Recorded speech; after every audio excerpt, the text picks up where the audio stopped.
Bom dia aos irmãos, a graça e a paz do nosso Senhor Jesus Cristo. Eu quero ler com vocês no Salmo 141. Senhor, a ti clamo, dá-te pressa em me acudir. Inclina os ouvidos à minha voz quando te invoco.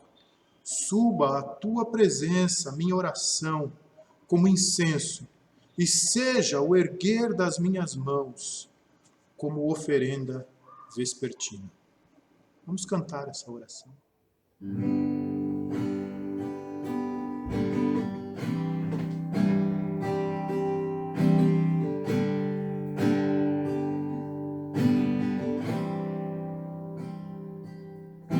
Entrego a ti a minha oração, pois tu és, Senhor, fonte de águas vivas que há em mim. És a minha esperança, eu descanso em ti. Posso confiar que a vitória está por vir. Seguro estou em ti, tu és o Deus de amor. Não temerei o mal, tu és o grande eu sou. Eu ergo minhas mãos, preciso receber tua palavra, ó Deus, que me fará vencer.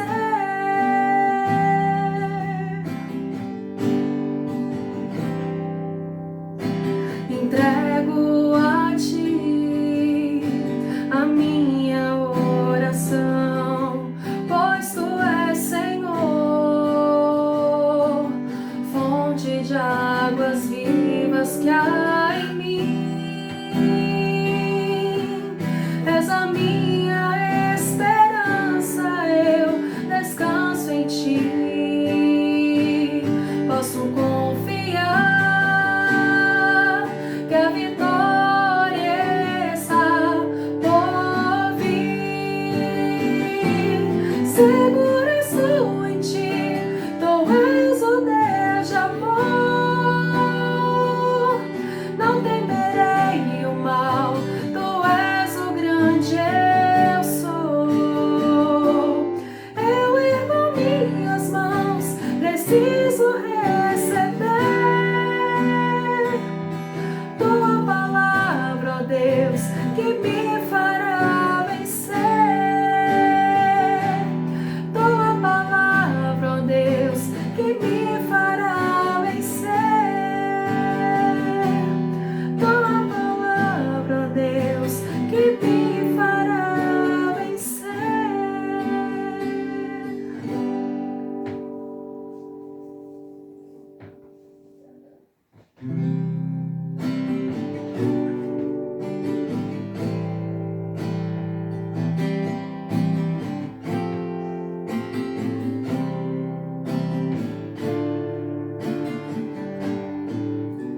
Sonda-me, Senhor, e me conheces.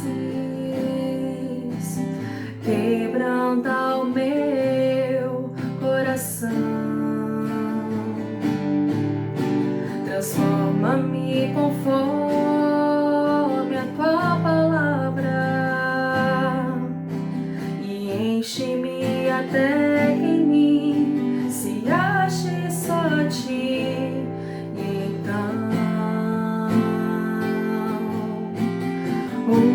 Usa-me, Senhor. Usa-me como um farol que brilha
Senhor, e usa-me, Senhor. Eu quero orar com você nesta manhã. Pai, nós entregamos a Ti a nossa oração. O Senhor é o nosso Deus, o nosso Pai. O Senhor é quem ouve a nossa oração e nós confiamos no Senhor. Nós podemos confiar no Senhor, porque sabemos que o Senhor tem vitórias para nós. Muito obrigado, Deus, por esta certeza que vai no nosso coração. Que o Senhor é o Deus de amor, que o Senhor é o Deus que nos dá a Tua palavra para nos guiarmos por ela. Obrigado, Deus, porque pela manhã podemos recorrer ao Senhor, buscá-lo em oração e te pedir, atende a nossa oração, Pai. Nós a entregamos ao Senhor. Abençoa-nos, Deus, com um dia na Tua presença, com um dia de atenção especial à Tua palavra, com um dia de atenção especial à Tua pessoa, com um dia de comunhão especial com a nossa família, Pai. E com os nossos irmãos através deste recurso que o Senhor nos dá. Muito obrigado, Deus, por mais um domingo, por este último domingo do mês de maio. Nós te agradecemos, Pai, pelo mês vivido. Te agradecemos pelos irmãos que fizeram aniversário nesse mês. Acrescenta, Senhor Deus, a vida de cada um. Dá-nos uma manhã abençoada na Tua presença, em nome do Senhor Jesus. Amém.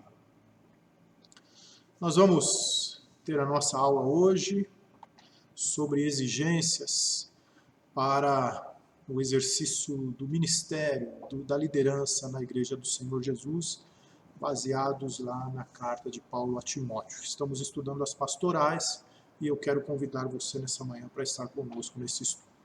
Antes, porém, eu gostaria de pedir a você que continuasse orando por nossa cidade, pelo momento que nós vivemos. Esta semana o Hospital João Lima foi fechado, a Praça Botafogo foi fechada para o pessoal que caminha, corre, e são mais de 60 casos de Covid-19 na nossa cidade, muitas pessoas sendo monitoradas. Então, nós pensamos na semana passada em voltarmos com os nossos cultos, com muitas restrições que os governos estão exigindo, mas conversando, olhando para o momento que a cidade está vivendo, entendemos que é melhor nós prorrogarmos um pouco mais a nossa quarentena, tá bom? Também me instruí com o Dr. Ismar, ele pediu aí mais uns 15 dias. Então, eu peço a você que tenha paciência, continue orando, e a vitória que nós temos no Senhor está por vir.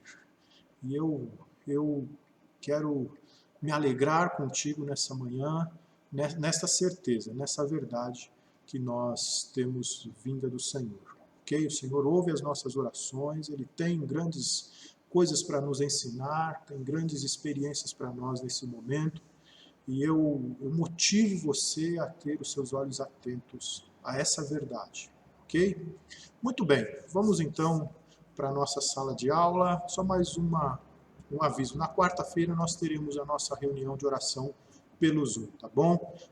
Na terça, tardinha, ou mesmo na quarta, antes, pela manhã ou à tarde, eu mando o link para nós nos reunirmos em oração. Ok? Uma boa aula, que Deus abençoe você. Fica na... Muito bem, estamos em nossa sala de aula virtual. O nosso tema de hoje, baseado no capítulo 3 da primeira carta de Paulo a Timóteo, exigências para aqueles que aspiram à liderança. O alvo da nossa lição é identificar quais são as exigências para a liderança da igreja. Desejar alcançar as exigências para servir a Deus e à igreja e desenvolver qualidades de caráter e conduta cristã conforme o padrão dado por Deus, ok? Muito bem. Não basta apenas aspirar à liderança da igreja, o pastorado, o ministério.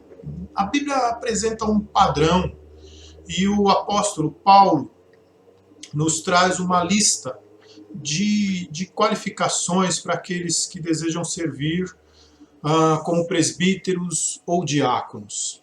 Antes de nós conversarmos sobre essa lista, está lá no capítulo 3, eu quero ler com os irmãos esse capítulo, e vamos tratar também de uma diferença, o que é caráter e o que é reputação. O texto diz assim: fiel é a palavra. Se alguém aspira ao episcopado, excelente obra almeja.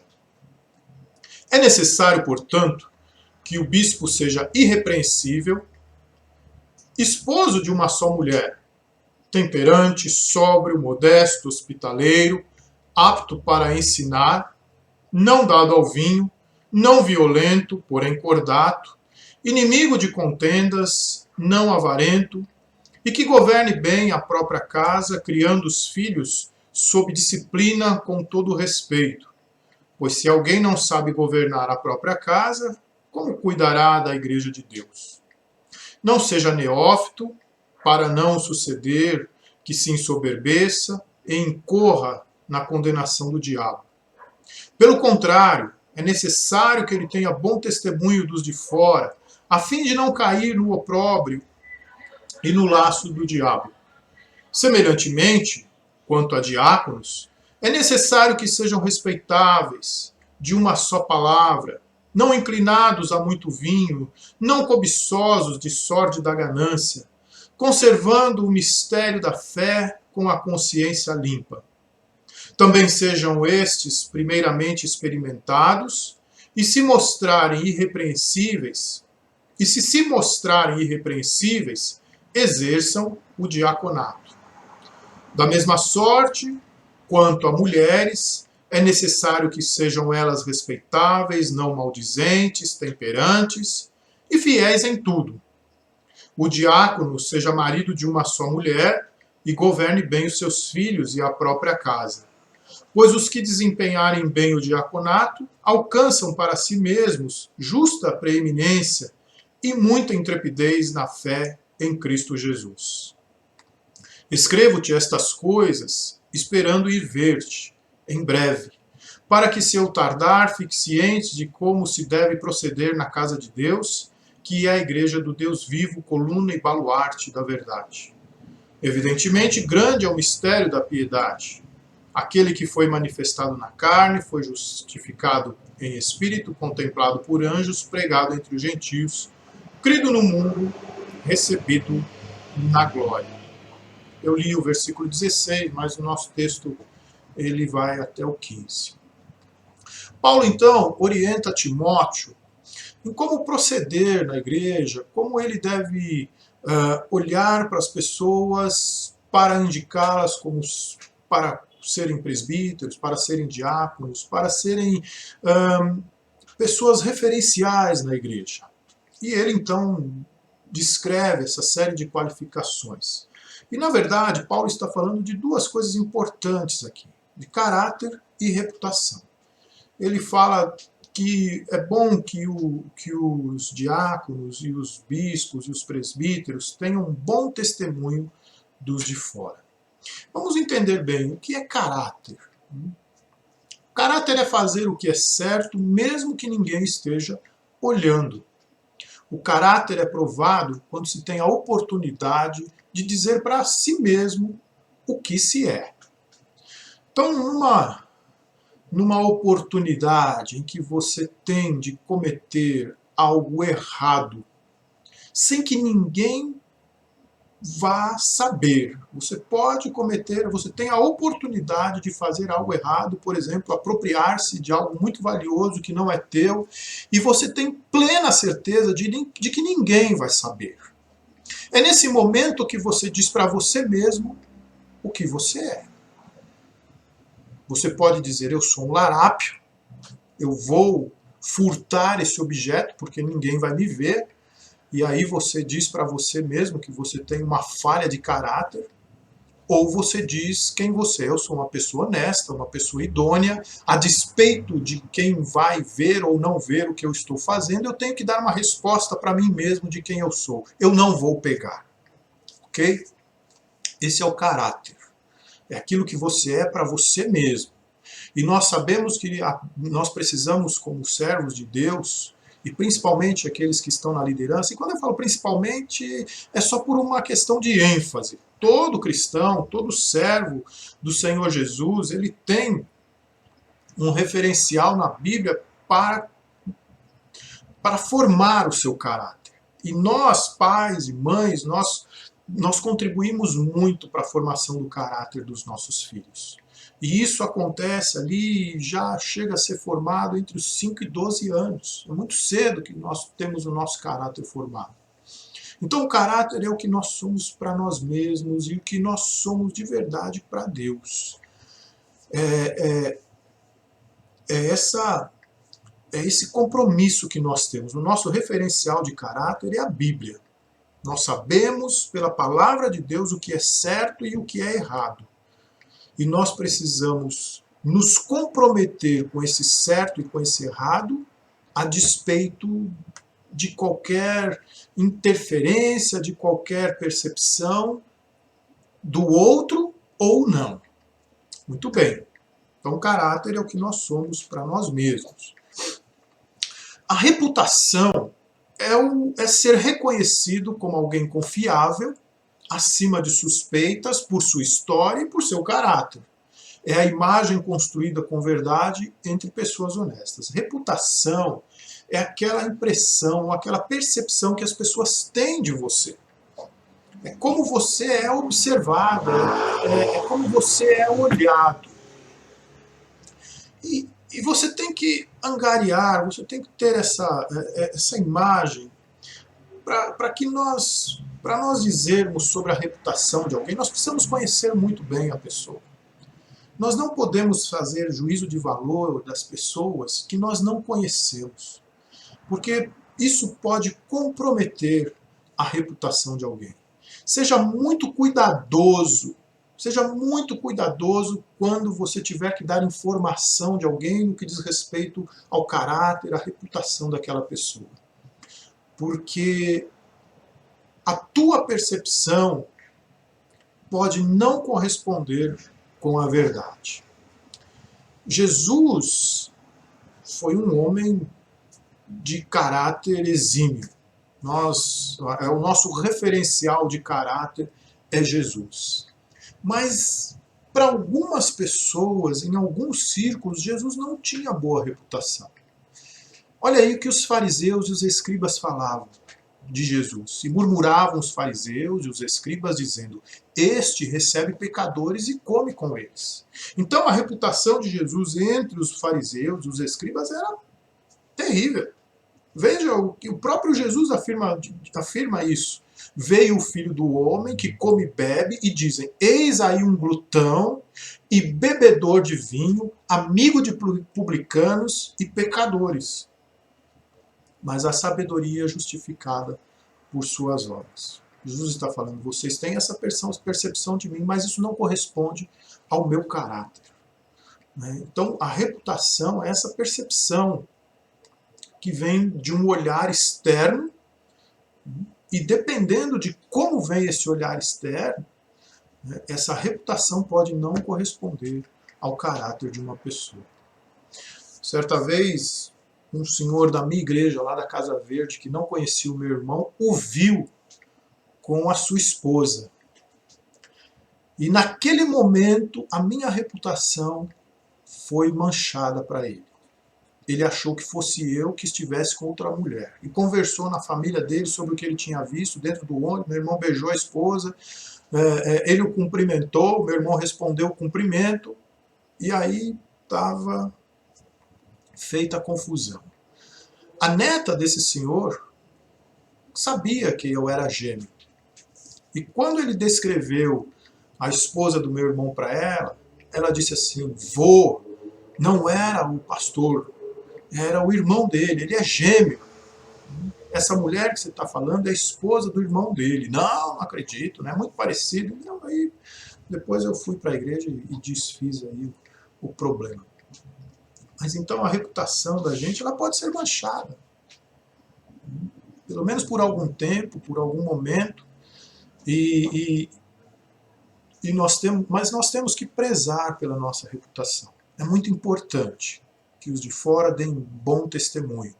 Realmente o presbítero, o líder, o pastor dessa igreja é uma pessoa honesta, uma pessoa comprometida com a palavra, uma pessoa que tem o coração na obra, uma pessoa que cuida bem da sua casa, uma pessoa que é casado com uma só esposa, que cuida bem dos seus filhos, que administra bem a sua casa. Essa deve ser a construção que nós, líderes, e que nós cristãos devemos prezar por ela, do nosso caráter, para que tenhamos boa reputação. Ok? Caráter é aquilo que eu falo para mim mesmo que eu sou. Aquilo que eu sei que eu sou. A reputação é essa percepção que as pessoas têm dos líderes, têm de cada um de nós. Devemos prezar muito bem pelos dois. O líder, então, deve ter caráter aprovado. A palavra diz, é necessário, pois, que o presbítero, ou o bispo, ou o pastor, ou o líder da igreja, ou o ministro, precisa ser irrepreensível. A palavra irrepreensível quer dizer aquele que não é passível de repreensão. O primeiro item que Paulo diz é esposo de uma mulher só. Na Palestina do primeiro século, os homens podiam se casar com mais de uma esposa. Até hoje, assim, em vários lugares do Oriente Médio, os homens podem ter mais de uma esposa. E Paulo diz, olha, é bom, é melhor, é ideal que o líder da igreja, que os ministros, que os diáconos tenham uma só mulher, tenham uma só esposa. Quando você olha para o Antigo Testamento e vê as histórias que envolvem a poligamia, você vai entender por que isso. São relações que nunca dão certo, são relações que nunca se harmonizam. Então, nós administrarmos bem o nosso lar com uma esposa e com os filhos de um mesmo casal, já não é algo simples. Quanto mais quando outros agregados estão no meio da família. Então, Paulo orienta Timóteo, olha, se você vai escolher aí pessoas para liderarem a igreja, para serem diáconos, para cuidarem das viúvas, para cuidarem dos órfãos, para pregarem, para ensinarem, olha, que essas pessoas, que esses homens sejam esposos de uma só mulher. Porque eles vão se envolver com outros relacionamentos, eles vão se envolver com outros conflitos, e é bom que na casa deles a configuração familiar seja aquela que implique, teoricamente, em menor possibilidade de conflitos. Ok? É importante que seja temperante, sóbrio, uma pessoa equilibrada, uma pessoa que não se permite ter as suas faculdades comprometidas, uma pessoa que sabe lidar bem com os conflitos, ou pelo menos busca aprender, crescer em como lidar bem com os conflitos. Temperante, uma pessoa que busque a paz, que busque sempre a harmonia entre os demais. Modesto, alguém que não fique ostentando simplesmente, principalmente coisas materiais, que tenha uma vida condizente com a sua comunidade, nem mais exagerado, nem também tão desequilibrado, mas que seja alguém que esteja ali de acordo com a sua comunidade, né? Com modéstia, uma pessoa modesta. Hospitaleiro, que saiba receber bem as pessoas. O líder tem que saber receber bem, tem que ser agradável, tem que gostar de ter as pessoas na sua casa, na igreja. Apto para ensinar. É importante que nós busquemos aprender sempre. Sempre. A igreja, ela tem a sua dinâmica de crescimento, É importante que os líderes estejam sempre inteirados do contexto, inteirados da ciência, inteirados da teologia, dos novos pensamentos, das novas tendências, apto para ensinar, precisa sempre buscar algo a mais. Não dado ao vinho, pessoa sóbria, não dá para ser pastor, líder de igreja e viver bêbado. A gente também tem uma questão de contexto aqui. A Palestina fica numa região temperada. As regiões temperadas do mundo são grandes produtores de uva, e onde tem produção grande de uva tem vinho. E é vinho alcoólico, meus irmãos, não é suco de uva. O pessoal começa a inventar umas coisas. Não, era um suco de uva diferente, que não sei. Paulo fala, não seja dado ao vinho exatamente para que você não fique bêbado. Tá certo? Esse é o ensino. Não fique bêbado, não se entregue à bebida. Ok? Nem violento, porém cordial, inimigo de conflitos. É importante que a liderança da igreja tenha esse perfil pacifista, esse perfil de procurar harmonizar, não se envolver em intrigas, não se envolver em ativismos, mas procurar a paz sempre. Paulo diz assim, no que depender de mim, eu vou viver em paz com todos os irmãos. Essa deve ser sempre a nossa postura. No que depender de mim, eu vou viver em paz com você. Ok? E não avarento. É importante que nós... Isso é para todos os cristãos, né, meus irmãos? Quando a gente olha para isso, Paulo está falando para Timóteo no que diz respeito à sua incumbência de escolher, de indicar pessoas para a liderança da igreja, e ele tem que olhar para toda a igreja. Então ele vai olhar para aqueles que estão mais amadurecidos na fé, estão mais inteirados com essas qualidades e vai chamá-los. Mas essas pessoas estão entre os cristãos, estão no meio da igreja. Então é importante que essas qualificações atinjam todos nós, não avarento. Não pode existir um cristão avarento. Jesus, o ensino de Jesus é que nós saibamos dividir, que nós saibamos compartilhar aquilo que temos, nem que seja pouco, mas que saibamos, tenhamos coração generosos. Né? E principalmente, né, a liderança tem que partir sempre da liderança. Ok? Ser generoso, não ser avarento, não querer tudo para si, não ser egoísta. O líder deve ter, então, esse caráter aprovado. E agora a questão do diácono. Precisa ser respeitável, homens que sejam referenciais de conduta cristã dentro da igreja, homens que tenham uma só palavra, que sejam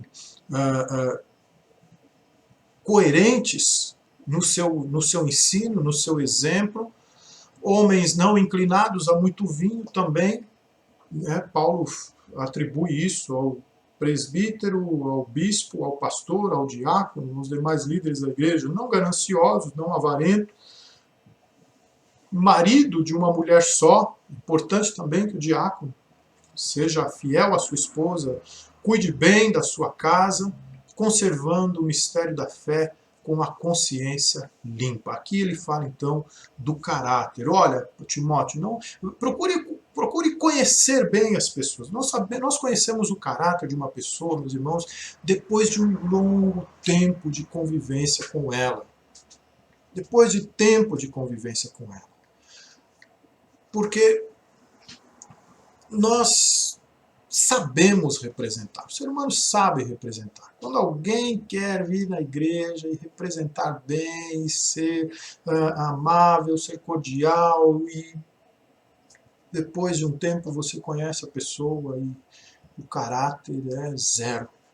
Então Paulo diz assim, conheça bem as pessoas, conservando o mistério da fé com consciência limpa.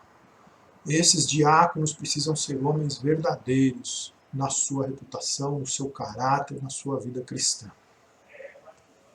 O líder precisa ser aprovado por Deus, por si mesmo e pelos outros. O líder deve ter maturidade. O que é um neófito? Ou o que Paulo quis dizer com experimentado? Muito bem. A orientação de Paulo é que o presbítero não seja neófito, isto é, passível de ensoberbecer-se. No versículo 6 a gente diz assim: não seja neófito, para não suceder que se ensoberbeça e incorra na condenação do diabo. O soberbo é aquele que sabe tudo. É aquele que não dá ouvidos a outros, que não considera a ideia, a posição ou a sugestão do outro.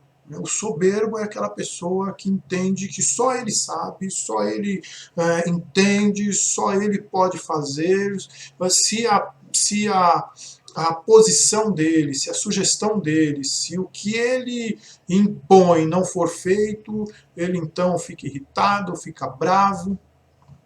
O Paulo está falando, olha, esses líderes na igreja precisam saber conversar, precisam saber negociar, precisam saber abrir mão, concessões, precisam saber fazer concessões. Tem que ter a noção daquilo que não pode ser negociado, daquilo que é inegociável, daquilo que não se mexe.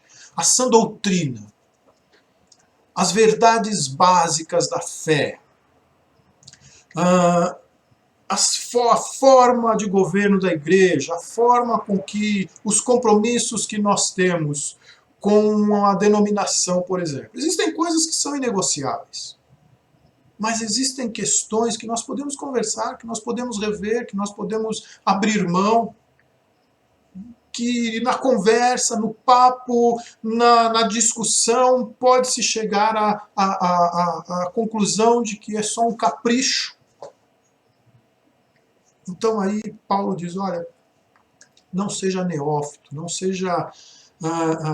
a palavra neófito é sinônimo de muito jovem. O jovem tem essa presunção, normalmente a gente passa por aquele momento da juventude em que a gente acha que sabe tudo e a opinião do outro nunca é certa, principalmente dos nossos pais. É nesse sentido que Paulo está falando. Timóteo, você pode conversar, né? Os presbíteros, os diáconos, eles precisam saber ter jogo de cintura.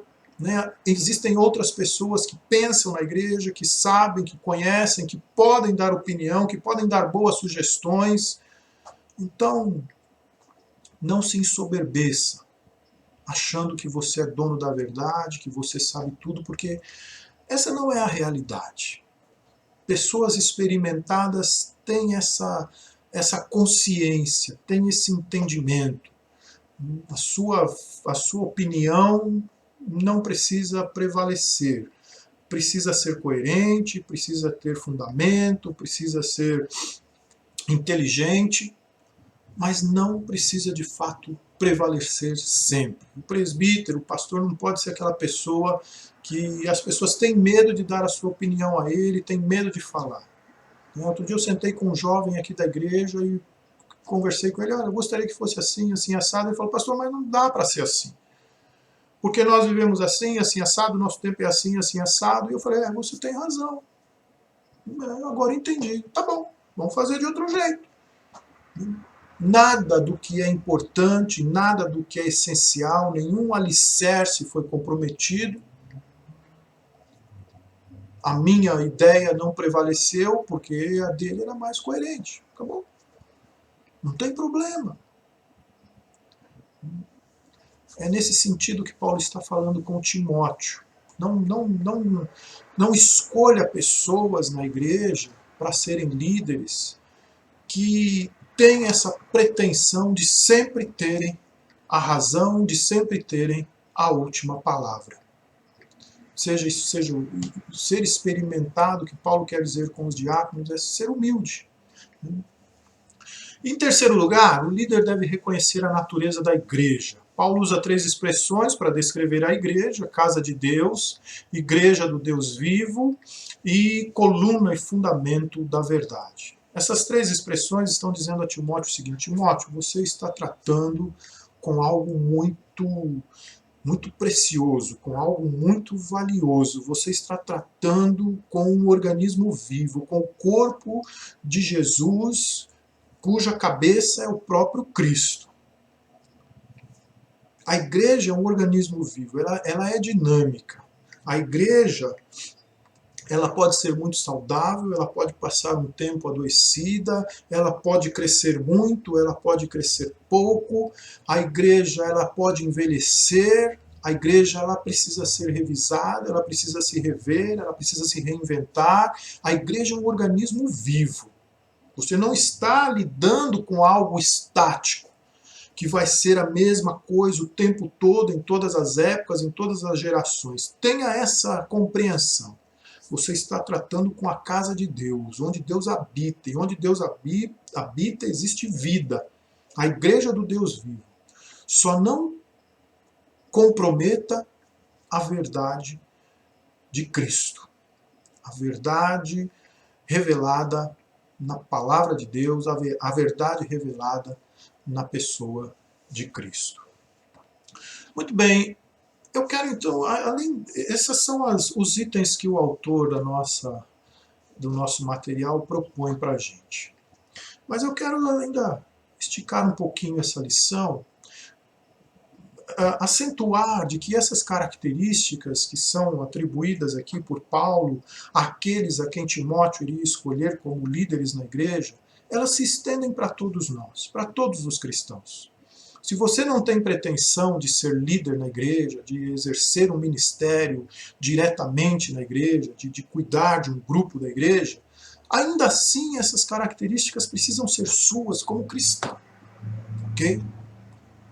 E uma vez que são características para todos os cristãos, elas não colocam os líderes da igreja num pedestal acima dos demais crentes. Eu prezo e insisto com todos nós, meus irmãos, na doutrina do sacerdócio universal de todos os crentes. Há uma confusão muito grande com relação a pessoas da liderança da igreja. Há um certo endeusamento aos pastores. O homem de Deus, o ungido do Senhor. Isso tem que ser numa medida muito correta, muito equilibrada, por dois motivos. Primeiro, porque todos nós somos passíveis de equívocos, de erros e de pecados. E quando um pastor peca, quando um líder da igreja peca, é um ser humano que pecou. Isso deve causar em você tristeza, deve causar em você mágoa, mas não algo que comprometa a tua vida com Deus.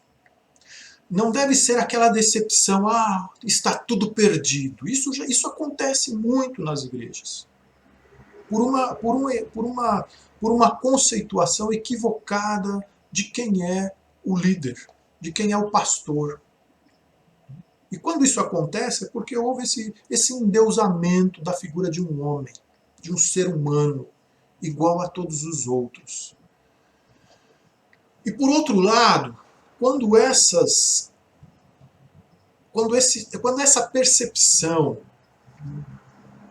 é usada de forma errada também, então acontece uma coisa que nós chamamos no universo eclesiástico de abuso espiritual. São aqueles líderes que se valem dessas percepções um tanto exageradas da sua comunidade, se colocam num pedestal acima e abusam da sua comunidade, das suas ovelhas. E geram dores profundas. Geram dores profundas. Então, quando eu olho Paulo dizendo, olha, o pastor, o bispo, o presbítero, o diácono, o ministro, ele precisa ter essas qualidades, e olho para essas qualidades e penso, mas todos os cristãos precisam prezar e buscar essas qualidades de caráter e de reputação.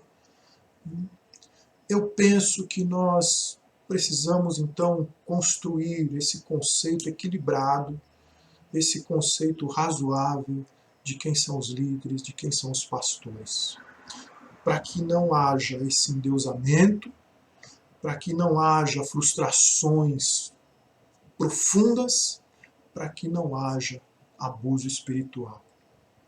E para que entendamos que, como homens, seres humanos comuns, nós precisamos sim tomar cuidado, prezar muito por nosso caráter, por nossa reputação, exatamente porque não somos diferentes dos outros.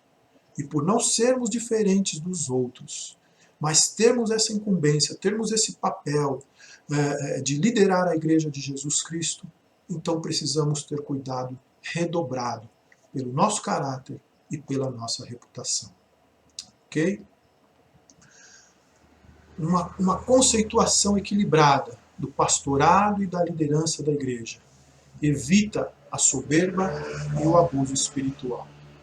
O verdadeiro líder cristão, antes de pensar em preencher todos os requisitos, precisa andar com Deus, buscar os recursos de Deus, caminhar em total dependência de Deus, porque nele as necessidades são supridas. Somos capacitados e motivados a servir como presbítero, pastor, diácono, ministro, professor, ou em qualquer outra área que Deus nos colocar. O padrão elevado só pode ser atingido quando estamos com Deus e dependentes dele. Ok? Que Deus te abençoe e que essa lição sirva para que a gente... que essa lição sirva, contribua, para que a gente, na nossa trajetória de fé, construa um bom conceito do que é o ministério, do que é o ser um líder cristão. Amém? Vamos orar? Pai, obrigado porque o Senhor nos chamou para a excelente obra. Faz, Senhor Deus, de cada um de nós um ministro do Teu Evangelho, com aquilo que o Senhor nos deu. E que com o que temos, ó Deus, tenhamos essa disposição de Te servir como ministros Teus. Obrigado, Deus, por essa lição, que ela contribua, Pai, para a nossa compreensão, entendimento do que é o ministério pastoral, das qualificações pelas quais precisamos prezar, e acrescente, ó Deus, a nossa responsabilidade no que concerne ao nosso caráter e à nossa reputação. Abençoa, Pai, o nosso domingo. Dá-nos um dia na Tua presença, com os nossos queridos, na nossa casa, e que o que fizermos, Pai, glorifique o Teu nome. Em nome do Senhor Jesus. Amém. Deus te abençoe. Um domingo na paz de Jesus.